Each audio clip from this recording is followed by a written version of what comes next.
Assalamualaikum warahmatullahi wabarakatuh.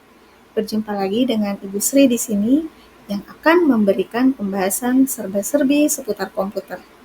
Pada pembelajaran kali ini, kita akan membahas tentang sistem komputer untuk peserta didik kelas 7. Adapun materinya adalah bagaimana sih komputer bekerja? Nah, sekarang coba kita lihat. Disebut apakah perangkat ini? Perangkat ini adalah monitor. Kemudian, bagaimana dengan perangkat ini? Apakah kalian tahu ini perangkat apa? Iya, benar sekali. Ini adalah mouse. Sekarang, coba kita pertanyaan selanjutnya. Apakah perangkat ini disebut dengan keyboard? Nah, betul sekali. Kemudian, bagaimana dengan perangkat yang satu ini? Perangkat ini disebut dengan hard disk. Kemudian, perangkat ini disebut dengan RAM. Selanjutnya, di sini ada speaker. Kemudian, di sini ada motherboard. Dan yang terakhir, di sini ada fan. Nah, tadi Ibu sudah menyebutkan beberapa perangkat komputer, mulai dari monitor sampai fan. Tapi, masih komputer itu bekerja? Nah, perhatikan bagian yang ada di depan kalian.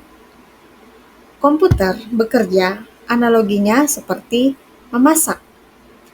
Bayangkan komputer seperti dapur. Saat kita memasak, kita membutuhkan beberapa hal. Yang pertama, kita perlu bahan-bahan. Ini seperti yang kita masukkan ke komputer, misalnya kata, gambar, atau angka. Kemudian selanjutnya kita membutuhkan resep. Ini adalah program-program atau aplikasi yang memberitahu kepada komputer apa yang harus dilakukan dengan data tersebut. Selanjutnya dapur, kita perlu dapur untuk memasak. Ini seperti perangkat keras komputer yaitu CPU, RAM, ataupun hard disk. Nah, selanjutnya kita perlu koki.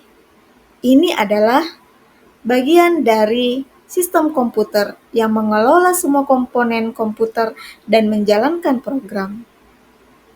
Lalu, bagaimana cara kerjanya?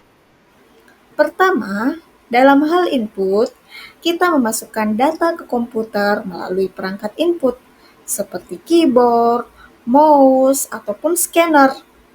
Selanjutnya, data ini kemudian diubah menjadi kode biner yang dapat dipahami oleh komputer. Selanjutnya, setelah kita menginput data, terjadilah pemrosesan yang akan memproses data sesuai dengan instruksi yang diberikan oleh program. Nah, disinilah peran dari Central Processing Unit atau CPU yang bekerja dengan sangat cepat dan melakukan jutaan penghitungan dalam sekejap. Setelah kita memproses, maka hasilnya disimpan di dalam tempat penyimpanan sementara yang disebut sebagai RAM atau disimpan secara permanen di hard disk.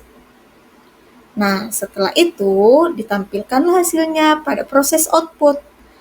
Hasil dari pemrosesan ini ditampilkan baik dalam bentuk gambar, dokumen, audio, video melalui layar atau monitor, atau bisa juga melalui printer maupun speaker.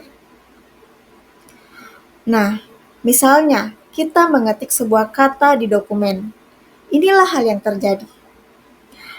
Tiap huruf yang kita ketik adalah data yang dikirim ke komputer.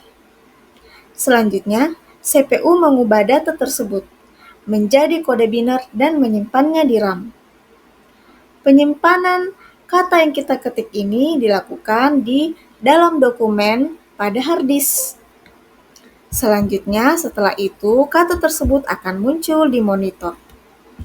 Nah, demikianlah cara komputer bekerja mulai dari proses input, pemrosesan, penyimpanan, dan output, Sebenarnya masih banyak lagi dari bagian-bagian sistem komputer lainnya, tetapi Ibu Sri akan bahas pada pertemuan-pertemuan berikutnya.